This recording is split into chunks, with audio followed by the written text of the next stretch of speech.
The year is 1815, a year that would once again see the world turned upside down. Europe, exhausted but still trembling from years of war, watches with bated breath. The scars of conflict are fresh, and the memories of battles linger in the air. Napoleon Bonaparte, the exiled emperor, the ogre of Europe, has returned. His name alone stirs both fear and admiration. He had been banished, caged on the island of Elba, a place meant to be his prison, far from the power he once wielded. Yet, like a beast breaking its chains, he is back. His escape is nothing short of legendary. He lands on the shores of France, not as a conquering hero, but as a ghost returned to haunt the nightmares of kings. His presence is electrifying, a spark in the powder keg of Europe. The French army meant to arrest him instead flocks to his banner. Their loyalty to the emperor is unwavering. The Bourbons, placed on the throne by Napoleon's enemies, flee. Their reign, fragile and imposed, crumbles in the face of his return. In Paris, the people erupt in cheers. The emperor is back. The city once again feels the pulse of his ambition, but this time Europe is ready. The continent braces itself for the storm that is Napoleon. The news of Napoleon's return sends shockwaves through the courts and chancelleries of Europe. Panic and urgency grip the leaders. The old enemies, Britain, Prussia, Austria, Russia, they have all seen this before. They know the stakes and the cost of underestimating him. They know what Napoleon is capable of. His strategic genius, his relentless drive. They remember the legions that marched from Lisbon to Moscow, leaving a trail of shattered armies and broken treaties in their wake. The devastation is etched in their memories. This time they vow, things will be different. They are united in their resolve. This time Napoleon will be stopped. The fate of Europe hangs in the balance once more. The ink is barely dry on the treaty that ended the last war, a fragile peace that many hoped would last. Yet already Europe is gearing up for another conflict, as the specter of war looms large once more. The Seventh Coalition, a grand alliance of nations, rises to meet the Napoleonic threat head-on, determined to put an end to his ambitions. Old rivalries are set aside, as former enemies come together in a show of unprecedented unity. Ancient enemies find common cause, driven by the shared goal of stopping Napoleon's relentless march across Europe. The stakes are too high, the danger too great, to allow Napoleon to run rampant once more. The coalition knows that failure is not an option. The British, masters of the seas and financiers of the coalition, pour money and resources into the fight, ensuring that their allies are well equipped. The Prussians, eager to avenge past defeats, mobilize their armies with a speed and efficiency that would make even Napoleon proud. From Vienna to London, the drumbeat of war sounds again, echoing through the streets and hearts of the people. At the heart of this new coalition stands a formidable trio, each bringing their unique strengths to the table. There's the Austrian statesman, Metternich, a master of diplomacy, weaving a web of alliances to entrap Napoleon and secure a lasting peace.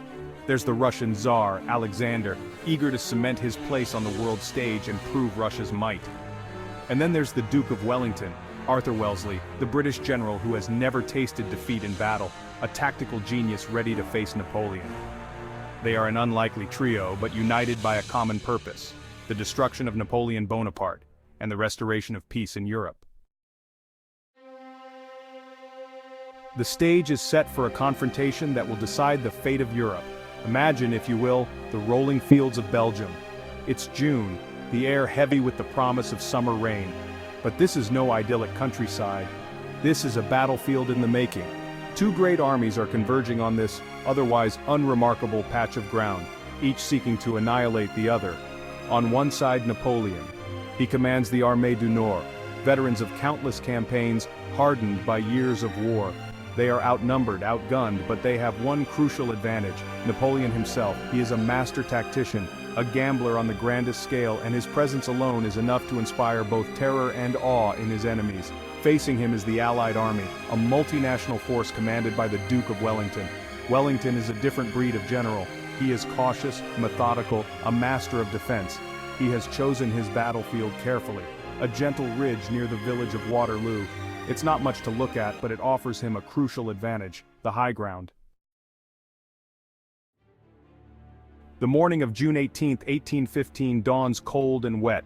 The guns remain silent, but the tension is palpable. Both sides know what is coming. This is it, the moment of truth. At long last, the battle begins. French artillery opens up with a deafening roar, sending showers of earth and shrapnel across the Allied lines. Napoleon is trying to soften up the enemy before launching a massive infantry assault. Wellington's men hold their ground, sheltering behind the reverse slopes of the ridge, waiting for the inevitable attack. The French infantry comes on in wave after wave, their bayonets gleaming under the overcast sky.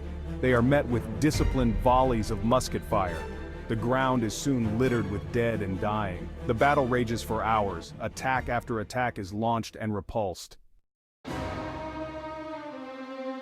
Section 5. The Iron Duke holds. Wellington, they call him the Iron Duke. And on this day, he lives up to his name, embodying the very essence of resilience and leadership. He is everywhere, directing the defense, rallying his troops with an unyielding spirit. He knows that time is on his side and every tick of the clock brings hope. Every hour that passes brings the Prussians closer, a crucial factor in this battle of endurance.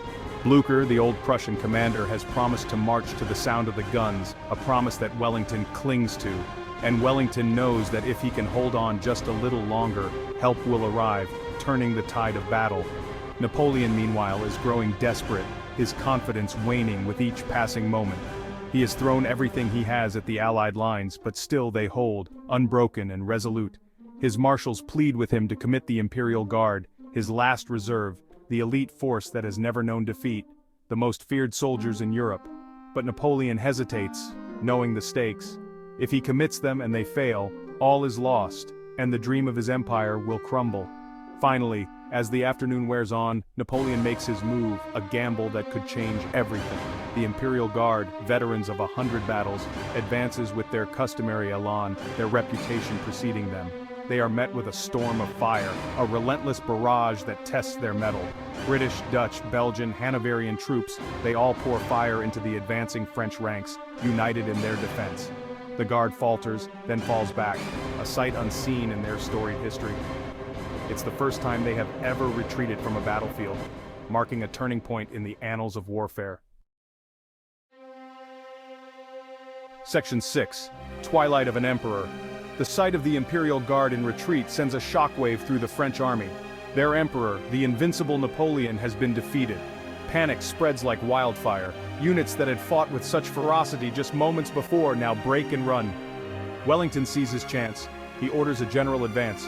The British cavalry, held in reserve all day, charges down the slope, sabers flashing. At that moment on the horizon appear the first Prussian troops. Blücher has kept his word. The French, caught between two armies, are routed. Napoleon, surrounded by a handful of loyal followers, watches in despair as his army dissolves around him. The Battle of Waterloo is over. Section 7.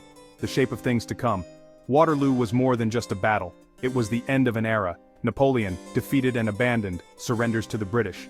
He is exiled to the remote island of St. Helena in the South Atlantic, his empire a fading memory.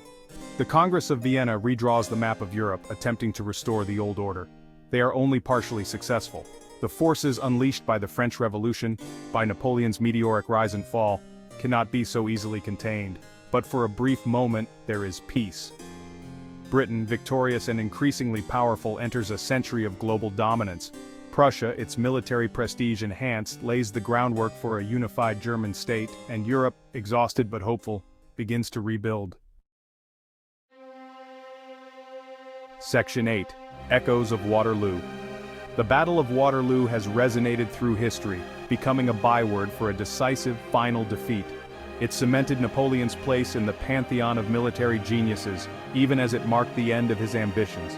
It made Wellington a legend, his name synonymous with strategic brilliance and unwavering determination. But Waterloo also holds deeper lessons about the nature of war and peace, about the limits of ambition, and the enduring power of nationalism.